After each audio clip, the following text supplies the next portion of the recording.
Well, good evening, sports fans. I'm Austin Schick in for Matt McLean. Now, we start tonight with some sad news from the world of baseball. Cardinals legend and Baseball Hall of Famer Lou Brock passed away at 81 after battling numerous health issues. Brock was known for his electric speed on the base paths and was a six-time All-Star. He played 19 seasons in the MLB, including 16 of those with the Cardinals. Sweet Lou, as he was affectionately called by fans, retired with 938 stolen bases. At that time, he held baseball's record for steals in a career. Rickey Henderson passed him in 1991. Brock also recorded over 3,000 career hits and was elected to the Baseball Hall of Fame in 1985. And Brock was traded by the Cubs to the Cardinals at 64. Both teams held a moment of silence to the game. But top of the first here, the Cardinals getting things started early. Solo shot from Tommy Edman. Cards up 1-0, but bottom half of the first inning here, Anthony Rizzo would answer back with one of his own, tying things at one apiece. Now top of the third, 2 on for the Cardinals. Paul Goldschmidt drives this one deep to left, putting the Cards up 4-3. They'd add 3 more in the 7th from Paul DeYoung here and win 7-3.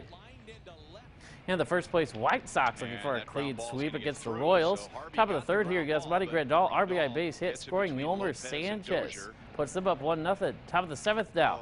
Sox up 2-0.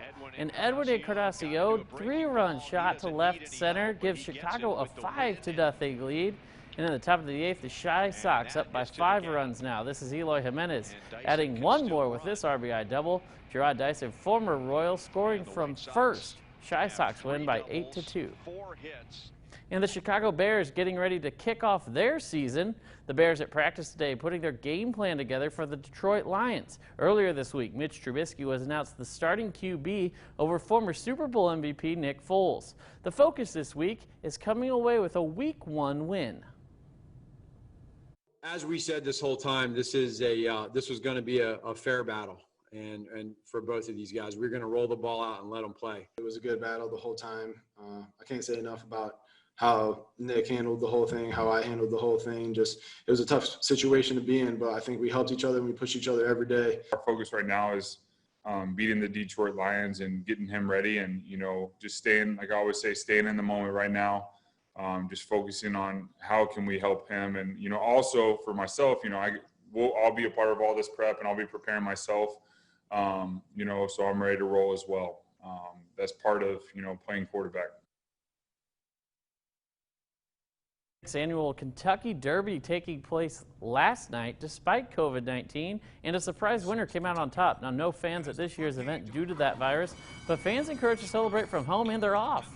The favorite to win this year was Tiz the Law, but Authentic gonna pull out the victory, upsetting Tiz.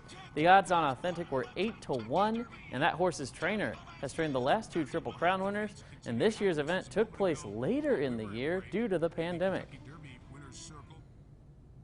And a college football legend will receive one of the highest civilian honors from the nation's president. President Trump says he'll award the Medal of Freedom to Hall of Fame football coach Lou Holtz. Now, when Holtz was at Notre Dame, he led them to 100 wins in 11 seasons. He's also the creator of the Holtz Heroes Foundation that helps underprivileged students at Notre Dame University. Holtz endorsed the president in 2016, and President Trump calls him a personal friend.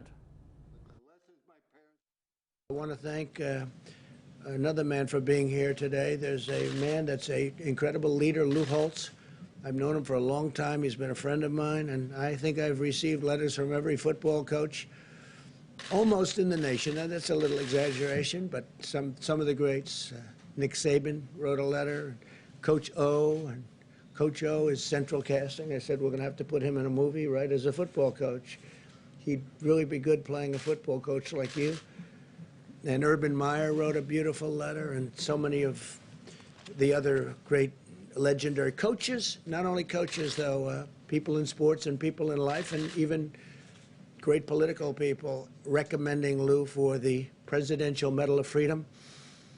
And we've analyzed it very closely. We've looked at all of those recommendations. We've looked at Lou's life and his career and what he's done for charity. And the football is obvious. He was a great coach, but what he's done beyond even coaching. So Lou will be getting the Presidential Medal of Freedom, and a date is being picked. It won't be in the too distant future. Lou was married to a great woman, right, Lou? Great woman, and she just passed away a few months ago. Is an incredible woman. She was stronger. I knew her well. She was stronger than Lou. I think she was stronger than you, Lou. I hate to tell you, you're strong too, but she was special, right? So I just want to congratulate Coach Lou Holtz on soon to receive the Presidential Medal of Freedom, and we look forward to that, Lou. Well, that's great. We'll see if Zach Hatcher has a tremendous forecast after the break.